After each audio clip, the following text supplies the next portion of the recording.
आप सभी का हमारे YouTube चैनल में स्वागत है। आज के इस वीडियो में हम पढ़ने जा रहे हैं वीर्य सेचन और निषेचन की प्रक्रिया।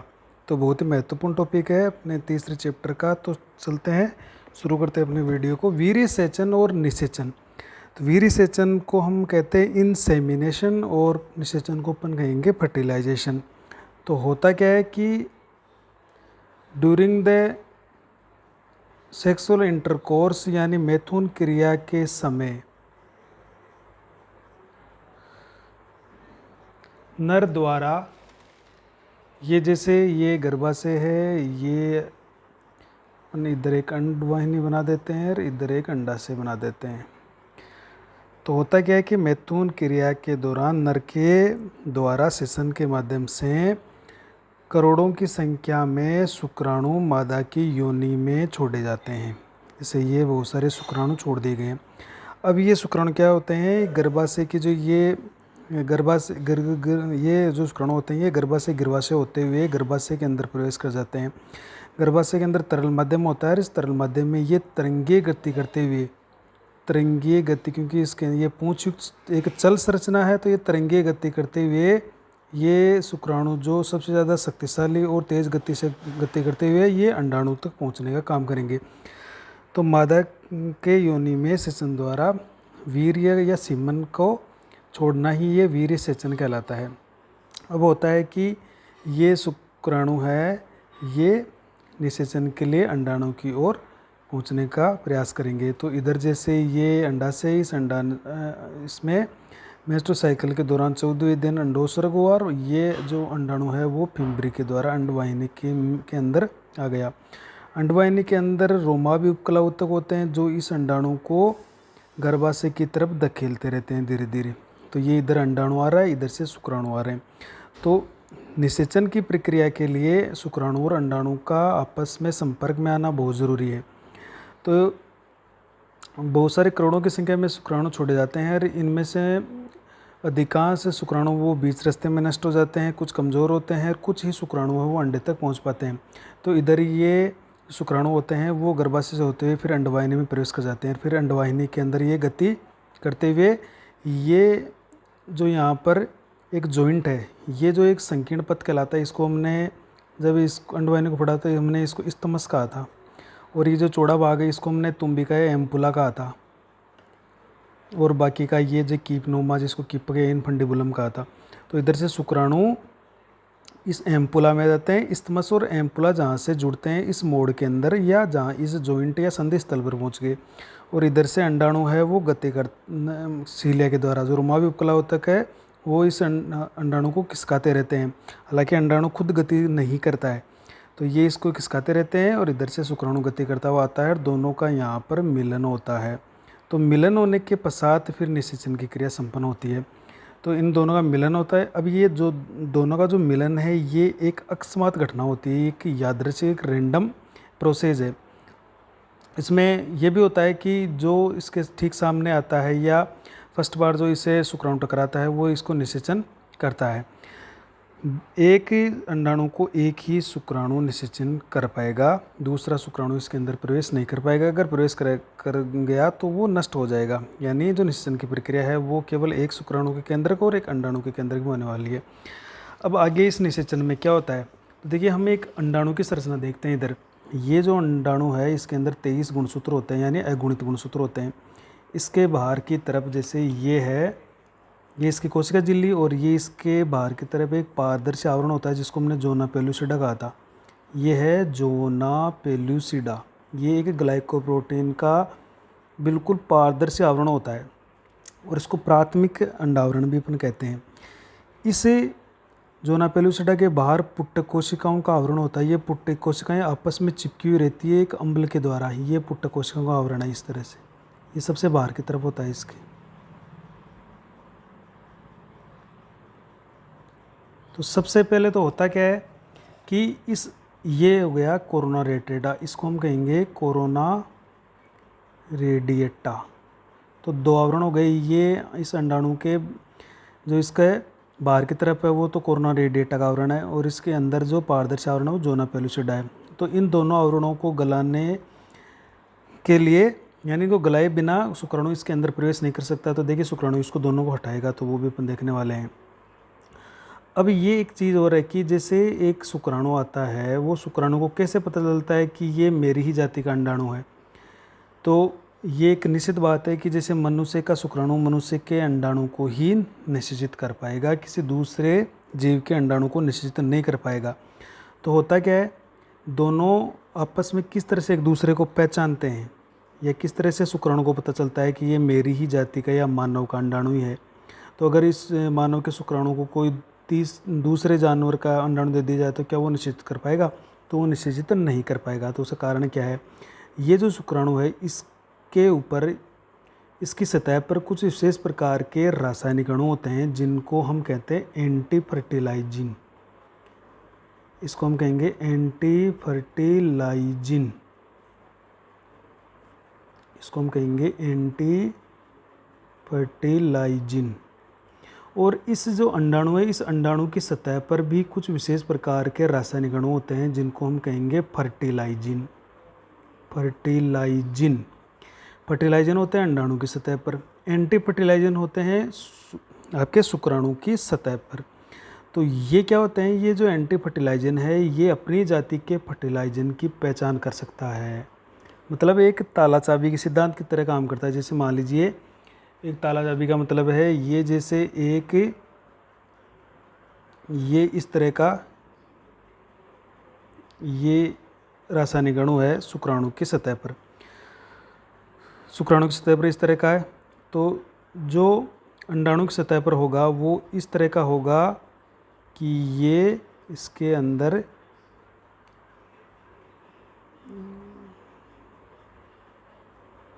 इस तरह का, तो ये क्या करेगा, ये इसके अंदर फिट होगा, एक इसके अंदर ये फिट होगा। तो एक ताला चाबी के सिद्धांत की तरह काम करेगा ये। तो एंटी फर्टिलाइजिन है वो फर्टिलाइजिन के अणुओं की संरचना को समझ लेते हैं या उसको पहचान लेते हैं, या हम ये कह सकते हैं कि जिस तरह से ताले के अंदर एक चाबी फिट होती है उस तरह से एंटी फर्टिलाइजिन फर्टिलाइजिन के अंदर फिट हो जाते हैं और शुक्राणु को ये पता चल जाता है कि मेरी जाति का अंडाणु होता है। तब निषेचन की प्रक्रिया आगे शुरू हो पाती है। तो ये फर्टिलाइजिन एंटी फर्टिलाइजिन इस तरह से काम करेंगे।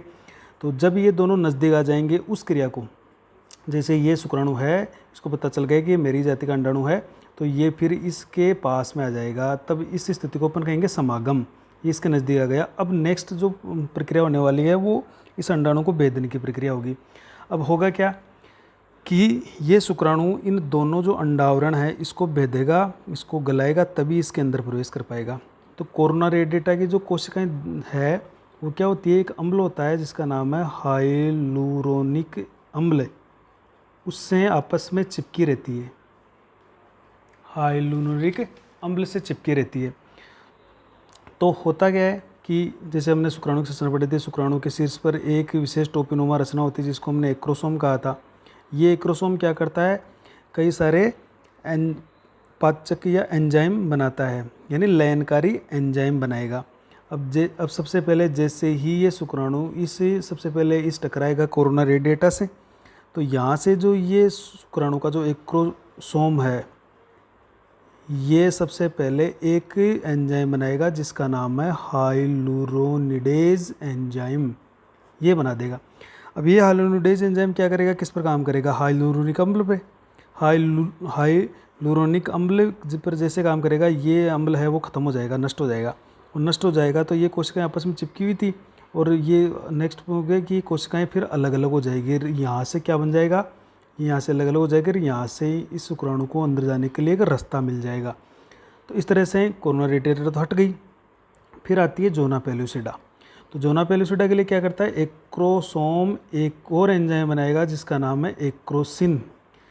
एक्रोसिन या एक्रोसोमिन भी बनता है, तो मुख्यतः एक्रोसिन बनता है। ये क्या करेगा, इस जोना पेलुसिडा के अंदर गलाकर एक छेद बना देगा। जैसे ये है तो उसको गलाकर इसके अंदर भी एक छेद बना देगा, और शुक्राणु जोना पेलुसिडा को जैसे गलाएगा, शुक्राणु का शीर्ष भाग और मध्य भाग तक, यानी शुक्राणु का शीर्ष और मध्य भाग केवल पूंछ बाहर रह जाती है और पूरा शुक्राणु है वो अंडाणु के अंदर प्रवेश कर जाता है। और फिर निषेचन की प्रक्रिया, केंद्रकों का संलयन की प्रक्रिया प्रारंभ हो जाती है। तो अपन इसको देखो पढ़ने वाले हैं कि ये किस तरह से होता है। तो हमने इसको लिख रखा है, तो फटाफट इसको पढ़ लेते हैं। देखिए, सबसे पहले वीर्य सेचन। तो नर और मादा के मैथुन क्रिया के दौरान नर के सिसन द्वारा वीर्य सीमन को मादा की योनि में छोड़ा जाता है। इस क्रिया को वीर्य सेचन या इंसेमिनेशन कहते हैं। तो ये एक, इसके बाद में निषेचन की प्रक्रिया शुरू होगी। वीर्य सेचन के बाद क्या होता है, गतिशील शुक्राणु तेजी से गति करते हुए गर्भाशय गिरवा यानी सर्विक्स से होते हुए गर्भाशय में प्रवेश कर जाते हैं। जैसे ये योनि है, यहाँ से जैसे ही शुक्राणु यहाँ पर छोड़े गए, ये योनि के अंदर छोड़े गए, और ये जो गिरवा है, गर्भाशय की जो गिरवा सर्विक्स है, इस सर्विक्स से होते हुए ये शुक्राणु है, ये गर्भाशय के अंदर प्रवेश कर गए और फिर अंडवाहिनी के अंदर पहुँच जाते हैं। और अंततः ये अंडवाहिनी के संकीर्ण पथ यानी इस्तमस और तुम्बिका एम्पुला जिसको कहते हैं के संधि स्थल, संधि स्थल का मतलब है जो दोनों जहाँ से जुड़ते हैं। जैसे ये पार्ट जो एक सकराब इसकी नली है, सकराब आ गई इस नली का अंडवाहिनी का, उसको तो हम कह रहे थे इस्तमस, और ये यहाँ पर है इसका एम्पुला।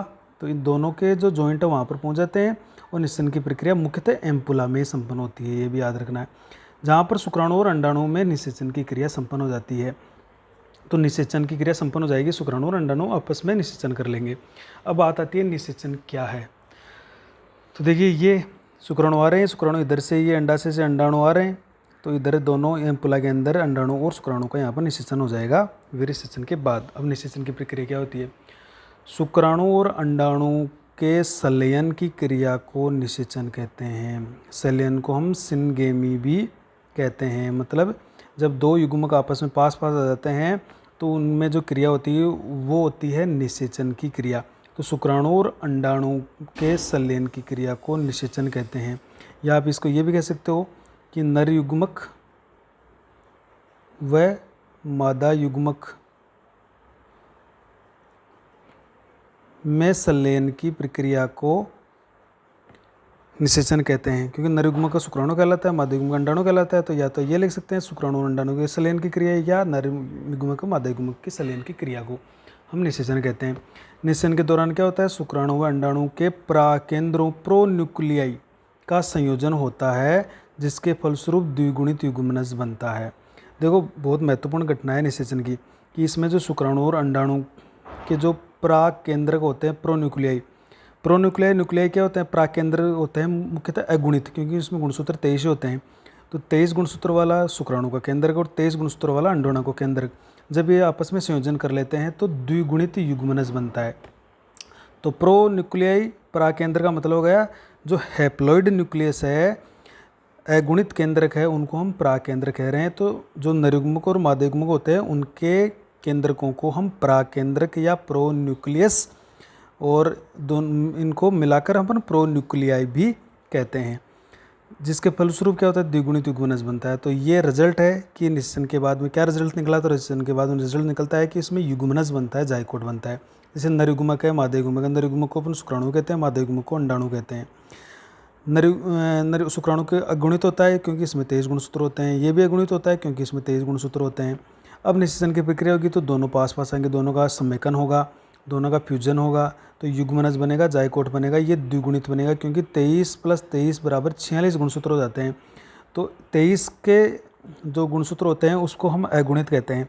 अब जब अगुणित और अगुणित हो गए तो द्विगुणित हो गए, यानी 46 गुणसूत्र हो गए। तो ये युग्मनज हो गई हमारी प्रथम कोशिका, पहले कोशिका बन गई। युग्मनज क्या होती है, मनुष्य की विकास की प्रथम कोशिका। हमारा जो शरीर है वो जिस कोशिका से शुरू हुआ है उसका नाम है युग्मनज, या हमारे शरीर की प्रथम कोशिका युग्मनज या जाइकोट होता है। अब निषेचन स्थल क्या है, तो निषेचन स्थल का मतलब है निषेचन कहाँ संपन्न होता है, तो मुख्यतः देखो, मुख्यतः अंडवाहिनी में जो तुम्बिका एम्पुला होता है वहाँ पर निषेचन होता है। सबसे ज़्यादा संभावना एम्पुला में होती है निषेचन की, शुक्राणु और अंडाणु में निषेचन की क्रिया। अब क्रिया विधि क्या है निषेचन की, तो इसमें अपन बहुत ही महत्वपूर्ण कुछ बातें लिखी है, देखिए। अब एक चीज़ है यहाँ पर निषेचन, एक कई बार टॉपिक आता है टेस्ट ट्यूब बेबी का या परखनली शिशु का। तो परखनली शिशु या टेस्ट ट्यूब बेबी क्या होता है, तो परखनली शिशु में और सामान्य शिशु में इतना ही अंतर है कि परखनली शिशु में निषेचन की जो क्रिया होती है वो मादा के शरीर से बाहर होती है। जैसे किसी परखनली जैसे कांच के उपकरण में, और जो बड़े हॉस्पिटल होते हैं जहाँ पर बहुत अच्छी प्रयोगशाला होती है वहाँ पर मादा का अंडाणु ले लिया जाता है, और नर के शुक्राणु ले लिए जाते हैं और उनको मादा के शरीर से बाहर किसी परख नली के अंदर सुरक्षित वातावरण में उसका निषेचन करवाया जाता है। निषेचन के पश्चात जो युग्मनज बना है उस युग्मनज या जायकोट को फिर मादा के गर्भाशय में डाल दिया जाता है और बाकी का जो विकास है वो मादा के शरीर में होता है। केवल निषेचन की प्रक्रिया कहाँ हो रही है, वो शरीर से बाहर किसी कांच के बर्तन में या परखनली में हो रही है, जिसको अपन इन विट्रो फर्टिलाइजेशन या परखनली शिशु भी कहते हैं। देखिए क्रियाविधि पढ़ते हैं अपन। निषेचन की क्रिया के लिए शुक्राणु और अंडाणु का समागम होना आवश्यक है। समागमन का मतलब है पास पास आना, दोनों का पास पास आना, एक साथ आना, वो बहुत ज़रूरी है। समागम अतिशीघ्र हो सके इसके लिए देखो क्या होता है, शुक्राणु गतिशील होते हैं, बहुत तेज़ी से गति करते हैं शुक्राणु। ये बहुत अधिक संख्या में बनते हैं और करोड़ों की संख्या में बनाए जाते हैं कि कोई न कोई शुक्राणु तो अंडाणु तक पहुंच ही जाएगा। तो बहुत अधिक संख्या में बनाए जाते हैं और ये गतिशील होते हैं। ये गतिशील क्यों होते हैं, ताकि इनका समागम हो सके, ये जल्दी से अंडाणु तक पहुंच जाए। अधिक संख्या में क्यों बनाए जाते हैं, क्योंकि ये ज़्यादातर नष्ट हो जाते हैं, तो कुछ तो शुक्राणु अंडाणु तक पहुँचेंगे, तो ये ज़्यादा संख्या में भी बनाए जाते हैं। तथा अंडाणु बड़े आकार के होते हैं। अंडाणु बड़े आकार के क्यों होते हैं, क्योंकि बड़ा आकार जब होगा अंडाणु का तो उससे शुक्राणु के टकराने का चांस उतना ही ज़्यादा होगा। अगर इसका आकार छोटा होता तो इसके टकराने की यानी मिलन की संभावना कम होती। तो इसका आकार बड़ा इसलिए है ताकि इनका समागम यानी इनका मिलन है वो सफलतापूर्वक फटाफट हो। तो समागम अतिशीघ्र आवश्यक है क्योंकि दोनों युग्मकों का जीवन काल बहुत कम होता है। अब ये दोनों का आपस में पास पास आना जरूरी क्यों है जल्दी सी, उसका कारण ये है कि इनका जीवन काल भी कम होता है। जैसे शुक्राणु होता है उसका जो जीवन काल है वो लगभग 24 घंटे होता है और अंडाणु का जीवन काल लगभग 72 घंटे होता है। तो इस तरह से 24 घंटे के बाद में जो शुक्राणु वो अपने आप ही खत्म हो गया, 72 घंटे जो अंडाणु है वो 72 घंटे के बाद अपने आप ही खत्म हो गया। तो इनका बहुत तेज़ी से समागम होना ज़रूरी है ताकि निषेचन की प्रक्रिया संपन्न हो। युग्मकों का समागम, देखिए युग्मकों का समागम एक संयोगवश और आकस्मिक रूप से होने वाली घटना है। मतलब कभी भी हो सकती है। जैसे शुक्राणु एक तरफ से शुक्राणु हो रहा है, दूसरी तरफ से अंडाणु है, तो अंडाणु और शुक्राणु के टकराने की जो घटना है ये आकस्मिक होती है, एक संयोगवश होती है। अब शुक्राणु का समागम सजातीय अंडाणु से ही होता है, ये भी याद। सजातीय का मतलब है मनुष्य का शुक्राणु मनुष्य के जो मादा होती है उस अंडाणु से ही निषेचन करेगा। शुक्राणु अपनी जाति के अंडाणु को पहचान सके इसके लिए अंडाणु की सतह पर, ये देखिए अंडाणु की सतह पर विशेष प्रकार के रासायनिक अणु मौजूद होते हैं जिनको निषेचन या फर्टिलाइजिन कहते हैं। ये क्या होते हैं, ग्लाइकोप्रोटीन होते हैं। ये ग्लाइकोप्रोटीन मतलब प्रोटीन के साथ कुछ कार्बोहाइड्रेट के अणु मिले हुए होते हैं जो इसकी झिल्ली के ऊपर मौजूद होते हैं। ये रासायनिक अणु होते हैं फर्टिलाइजिन जो कि ग्लाइकोप्रोटीन होते हैं। इसी तरह देखिए शुक्राणु की सतह पर भी कुछ विशेष प्रकार के रासायनिक अणु होते हैं जिनको प्रतिनिषेचन या एंटी फर्टिलाइजिन कहते हैं। ये एसिड प्रोटीन होते हैं, मतलब अम्लीय प्रोटीन होती है जो अमीनो अम्लीय क्वालिटी के होते हैं उनसे बनी हुई प्रोटीन होती है। तो एसिड प्रोटीन ही ग्लाइकोप्रोटीन में एक ताला चाबी का एक सिद्धांत काम करता है जो आपस में कनेक्ट हो जाते हैं और अपने शुक्राणु अपने जाति के अंडाणु को पहचान लेता है। यही जो ये फर्टिलाइजन एंटी फर्टिलाइजन है, इसी से ये अपनी जाति के अंडाणु को पहचान पाते हैं। अब यदि अगर ऐसा प्रश्न आ जाए कि शुक्राणु की सतह से हम एंटी फर्टिलाइजन है इसको हटा दें, मान लो इसको हमने तोड़ के फेंक दिया इस एंटी फर्टिलाइजन को, तो क्या फिर ये अपने अंडाणु को पहचान पाएगा? तो ये अंडाणु की पहचान नहीं कर पाएगा और निषेचन की प्रक्रिया संपन्न नहीं होगी क्योंकि वो अपनी जाति के अंडाणु को पहचान नहीं कर पाएगा। तो इसलिए एंटी फर्टिलाइजन का होना बहुत ज़रूरी है। निषेचन और जो प्रतिनिषेचन होते हैं ये दोनों जाति विशिष्ट होते हैं। जाति विशिष्ट का मतलब है खुद की जाति के अंडाणु को ये पहचान लेते हैं, अर्थात सजातीय शुक्राणु का निषेचन सजातीय अंडाणु से ही होता है। इनकी सहायता से शुक्राणु अंडाणु से चिपक जाते हैं। तो ये एक ताले चाबी की तरह काम करते हैं। तो ये जैसे ही अपनी जाति का अंडाणु मिलता है शुक्राणु उससे चिपक जाते हैं। अब इसमें बहुत सारे शुक्राणु चिपक जाएंगे लेकिन लास्ट में निषेचन केवल एक ही शुक्राणु कर पाएगा। अब शुक्राणु द्वारा अंडाणु के अंडावरणों को भेदने की क्रिया शुरू होती है। इसके लिए शुक्राणु के शीर्ष पर उपस्थित एक्रोसोम, ये गोल्जी बॉडी से बनता है। एक्रोसोम किससे बना था? गोल्जी बॉडी से हमने ये पढ़ा था, गोल्जी काय बनाता है इसको। तो इसमें कुछ लयनकारी एंजाइम स्रावित होते हैं। तो इसमें लयनकारी एंजाइम मतलब लयनकारी का मतलब है गलाने वाले, भित्ति को आवरण को गलाने वाले एंजाइम बनते हैं इसमें एक्रोसोम में। तो ये क्या करते हैं, सबसे पहले अंडाणु का जो बाह्य आवरण है जो पुटक कोशिकाओं या फोलिकल सेल से बना होता है जिसको हमने कोरोनरी रेडिएटा कहा है, इसकी कोशिकाएं हाइलुरोनिक अम्ल द्वारा आपस में चिपकी रहती है। तो हमें इस आवरण को हटाने के लिए क्या करना है, इस जो रूनिक अम्ल है उसको नष्ट करना है। तब ये जो पुट्ट कोशिकाएं ये अपने आप हट जाएगी और ये कोरोनरी डेटा रास्ता दे देगा शुक्राणु को। अतः शुक्राणु क्या करेगा, शुक्राणु का एक्रोसोम हाइलुरोनिडेज एंजाइम छोड़ता है जो हाइलुरोनिक अम्ल को हटा देता है, जिससे पुट्ट कोशिकाएं अलग अलग हो गई और शुक्राणु का प्रवेश आसान हो गया। तो शुक्राणु के लिए एक मार्ग बन गया, एक रास्ता बन गया, आसान हो गया। अब क्या होता है आगे, आगे कौन सी दीवार आ गई, आगे जोना पेलुसिडा आ गई। तो अंडाणु के पारदर्शी आवरण जिसको अपन जोना पेलुसिडा बोल रहे हैं। देखिए जोना पेलुसिडा को हम अंडे का प्राथमिक आवरण भी कहते हैं, ये भी याद रखिएगा आप। ये प्राथमिक आवरण है, जबकि कोरोना रेडिएटा द्वितीयक आवरण है। को नष्ट करने के लिए शुक्राणु का एक्रोसिन नामक एंजाइम स्रावित करता है। अब एक्रोसोम क्या करेगा, एक्रोसिन जैसे बनाएगा, ये जोना पेलुसिडा में भी छेद कर देगा, उसमें रास्ता बना देगा और शुक्राणु अंडाणु के अंदर घुस जाएगा। अंडाणु में केवल एक ही शुक्राणु प्रवेश करता है, अन्य शुक्राणु इसमें प्रवेश नहीं कर पाते हैं। हालांकि ये है कि केवल एक ही शुक्राणु प्रवेश करता है, अन्य शुक्राणु इसमें प्रवेश नहीं कर पाएंगे। जैसे ही एक शुक्राणु अंडाणु में प्रवेश करता, अब क्यों नहीं करता है, कारण क्या है, तो देखिए इसका कारण बताते हैं आपको। इसका कारण ये है कि जैसे ही ये अंडाणु है, ये जो शुक्राणु था, शुक्राणु ये पूंछ के अलावा सारा भाग इसका अंदर प्रवेश कर गया। अब जैसे प्रवेश करता है, होता क्या है, इस अंडाणु के कोशिका द्रव्य में अनेक परिवर्तन होते हैं। सबसे पहले तो क्या होता है, जो कैल्शियम आयन होता है वो बहुत ज़्यादा बढ़ जाता है। ये कैल्शियम आयन बढ़ जाएगा और कैल्शियम आयन बढ़ेगा तो ये अंडाणु को क्या करेगा, बहुत तेज़ी से एक्टिव करेगा। और एक्टिव करेगा तो जो इस अंडाणु का जो परिधीय कोशिका द्रव्य है, ये इधर वाला इसके साइड में, जो जिसको अपन कोर्टेक्स या वलकुट भी कह सकते हैं, ये वलकुट का मतलब होता है थोड़ा भारी क्षेत्र। तो वलकुट क्षेत्र का जो कोशिका द्रव्य है, ये इस साइड परिधि की तरफ वाला, इसमें ऐसे कुछ परिवर्तन हो जाते हैं, कुछ रासायनिक परिवर्तन होते हैं, कुछ भौतिक परिवर्तन होते हैं। और इसके ऊपर जो फर्टिलाइजिन होते हैं, फर्टिलाइजिन हमने पढ़ा था कि अंडाणु के सतह पर फर्टिलाइजिन होते हैं, उस फर्टिलाइजिन की संरचना को बदल देते हैं, ये संरचनाएं बदल जाती है।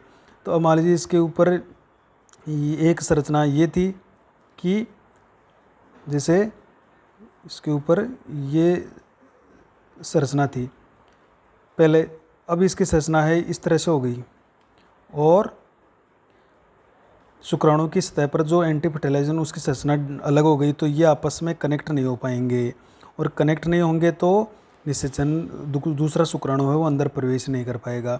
तो वलकुट क्षेत्र में ऐसे परिवर्तन होते हैं जिससे जो फर्टिलाइजन होते हैं, जो ग्लाइकोप्रोटीन होते हैं, उनकी संरचना बदल जाती है, और जो दूसरे शुक्राणु आते हैं वो इसको पहचान ही नहीं कर पाएंगे, और पहचान नहीं कर पाएंगे तो बाहर ही रहेंगे, इसको भेदन नहीं कर पाएंगे, अंदर नहीं घुस पाएंगे। फिर भी अगर मान लीजिए अपन एक संभावना देखें कि दो शुक्राणु है वो बिल्कुल समान गति से गति करते आते हैं और बिल्कुल एक साथ इससे टकराते हैं और एक साथ ही इसमें दोनों आवरणों को गलाते हैं और एक साथ दोनों प्रवेश कर जाते हैं अंदर की तरफ, तो क्या होगा, तो ऐसा संभावना बिल्कुल कम होती है कि दो शुक्राणु साथ प्रवेश कर जाएं। अगर फिर भी ऐसा हो जाता है तो निषेचन केवल एक ही शुक्राणु का होगा, दूसरा शुक्राणु का जो केंद्र है वो धीरे धीरे नष्ट कर दिया जाएगा। अगर फिर भी ये समान होती है कि अगर ये केंद्र नष्ट नहीं हुआ तो मतलब गुणसूत्र 23 + 23 + 23 गुणसूत्र खूब बढ़ जाएंगे, तो त्रिगुणित की स्थिति आ गई 3n की। तो फिर इसमें कोशिका विभाजन नहीं होगा और आगे ऐसा भ्रूण ग्रोथ नहीं कर पाएगा, और ये अतिशीघ्र ये भ्रूण है वो या गुमना जाइए नष्ट हो जाएगा। तो ऐसी संभावना बहुत कम होती है कि दो शुक्राणु प्रवेश कर जाएं मनुष्य की स्थिति के अंदर। सामान्यतः एक अंडाणु में एक ही शुक्राणु प्रवेश करता है जो सबसे तेज गतिशील होता है। तो देखिए एक शुक्राणु प्रवेश करता है, अन्य शुक्राणु से प्रवेश नहीं करता। जैसे एक शुक्राणु अंडाणु में प्रवेश करता है, अंडाणु के कोशिका द्रव्य में कैल्शियम आयनों की सांद्रता बढ़ जाती है और ये अंडाणु को सक्रिय करते हैं, जिसके कारण अंडाणु के जो कोशिका द्रव्य का जो वलकुट क्षेत्र है, कोर्टेक्स जो बाहर वाला, उस क्षेत्र में अनेक परिवर्तन होते हैं, और वो परिवर्तन रासायनिक और भौतिक तरह के परिवर्तन होते हैं, जिससे क्या होने वाला है, जिससे वलकुट क्षेत्र में उपस्थित वलकुटी कणिकाएं, इसमें कुछ ग्रेन्यूल बन जाती है, कण से बन जाते हैं, ये जिनको अपन कोर्टिकल ग्रेन्यूल्स कहते हैं। ये वलकुटी कणिकाएं क्या करती है, जब चेंजेस आते हैं तो इसमें ये क्या करती है, एंजाइम निर्मित करती है। जो अंडाणु की सतह पर उपस्थित रासायनिक अणु जो ग्लाइकोप्रोटीन होते हैं, ग्लाइकोप्रोटीन का मतलब जो फर्टिलाइजिन होते हैं, उसकी संरचना को ये बदल देते हैं।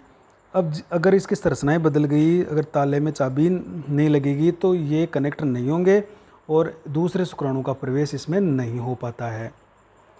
जब शुक्राणु अंडाणु के अंडाणु को भेद कर अंडाणु में प्रवेश कर रहा होता है, तब क्या होता है, अंडाणु जो द्वितीयक अंडकोशिका के रूप में होता है। तो ये एक स्थिति और आपको देखनी है कि होता क्या है कि ये जो अंडाणु है, ये अभी इसके अंदर ये द्वितीयक अंडकोशिका के रूप में, क्योंकि इसमें पहला परिपक्व विभाजन हुआ है, प्रथम अर्धसूत्र विभाजन, गुणसूत्र तो आधे हो गए, लेकिन इसको हम द्वितीयक अंडकोशिका, द्वितीयक अंडक कहते हैं, द्वितीयक अंडकोशिका या द्वितीयक अंडक। तो निषेचन से ठीक पहले, मतलब शुक्राणु अंदर प्रवेश कर रहा है, इसके आवरणों को गला रहा है, इसके अंदर प्रवेश कर रहा है, तो उस निषेचन के जब केंद्रकों का संलयन होगा तो उसे ठीक पहले इसमें द्वितीयक अर्धसूत्री विभाजन पूरा होगा, वो संपन्न हो जाएगा। और द्वितीयक अर्धसूत्री विभाजन जब संपन्न हो जाएगा तो इससे क्या होगा, एक तो अंडाणु बनेगा और एक द्वितीयक ध्रुवकाय बनेगी, इस तरह से ये बन जाएगी। तो ये इसके अंदर बनेगा 23 गुणसूत्रों वाला अंडाणु और इसके पास एक द्वितीयक ध्रुवकाय बनेगी जो कि कुछ समय पश्चात नष्ट हो जाएगी। तो अंडाणु बन जाएगा। द्वितीयक परिपक्व विभाजन या द्वितीयक अर्धसूत्री विभाजन पूरा हो जाएगा जो समसूत्री प्रकार का होता है, और रिजल्ट क्या निकलेगा, अंडाणु बनेगा और एक द्वितीयक ध्रुवकाय बनेगी और फिर इसका निषेचन हो जाएगा। तो जो अंडाणु द्वितीयक अंडकोशिका या द्वितीयक अंडक होता है उसमें द्वितीयक अर्धसूत्री विभाजन, द्वितीयक परिपक्व विभाजन होता है, जिसके फलस्वरूप एक अगुणित अंडाणु ओवम बन गया और एक द्वितीयक ध्रुवकाय यानी सेकेंडरी पोलर बॉडी बन गई। ये पोलर बॉडी फिर धीरे धीरे क्या हो जाती है, ये नष्ट हो जाएगी। शीघ्र ये शुक्राणु का अगुणित केंद्रक अंडाणु के अगुणित केंद्रक, अगुणित का मतलब है 23 गुणसूत्रों वाले, ये संलयन करता है और द्विगुणित युग्मनज का निर्माण करता है। तो होता क्या फिर, शीघ्र ही शुक्राणु का अगुणित केंद्रक अंडाणु के अगुणित केंद्र के साथ संलयन कर लेगा और फिर द्विगुणित युग्मनज का निर्माण कर लेगा। तो ये आज हमने निषेचन की प्रक्रिया पढ़ी है। कल अपन पढ़ने वाले हैं लिंग निर्धारण के बारे में, कि ये जो अंडाणु है इसके पास जो शुक्राणु आता है उसमें भी 23 गुणसूत्र होते हैं, इसमें भी 23 गुणसूत्र होते हैं। 23 का मतलब इसके अंदर है 22, तो इसके अंदर मतलब आपके 23 इसमें अगुणित 23 आपके अंडाणु के अंदर पाए जाते हैं। तो 23 का मतलब इसमें है क्या, तो 22 जोड़े तो इसके अंदर जो अपने काय का निर्धारण करते हैं, और एक इसके अंदर एक गुणसूत्र और होता है x या y में से कोई भी हो सकता है। तो एक शुक्राणु में तो ऐसा होगा जिसमें x होगा, एक शुक्राणु ऐसा होता है जिसके अंदर y लिंग गुणसूत्र होगा। मतलब 22 तो सब में दोनों में बराबर सेम से रहेंगे जो काय गुणसूत्र होते हैं, जबकि जो लिंग गुणसूत्र होते हैं x और y, तो एक शुक्राणु x वाला एक दूसरा y वाला, जबकि अंडाणु के अंदर तो 22 प्लस x एक ही प्रकार का अंडाणु होता है, दूसरा होता ही नहीं है। अब निषेचन के दौरान अगर x गुणसूत्र वाला शुक्राणु आता है तो x प्लस x बनेगा x ये गर्ल बनेगी, लड़की बनेगी। अगर y गुणसूत्र वाला शुक्राणु आता है तो XY यानी बॉय बनेगा, लड़का, यहाँ पर लड़के के रूप में ये युग्मनज विकसित होगा। तो इस तरह से पूरी तरह से अपन देख रहे हैं कि लिंग निर्धारण में शुक्राणु भूमिका निभाता है, अंडाणु का इसमें कोई रोल नहीं है, क्योंकि अंडाणु के अंदर तो x ही होता है। शुक्राणु दो तरह के होते हैं, x और y, तो इसका मतलब है गर्ल और बॉय बनने के लिए शुक्राणु उत्तरदायी होते हैं, और शुक्राणु बनते हैं नर में, और नर होता है पिता, तो पिता उत्तरदायी होता है कि लड़की पैदा होती है या लड़का पैदा होता है। तो इसके लिए तो अपन नेक्स्ट इसको और भी डिटेल से पढ़ने वाले हैं। तो आज के वीडियो में हम इतना ही पढ़ेंगे। Thank you.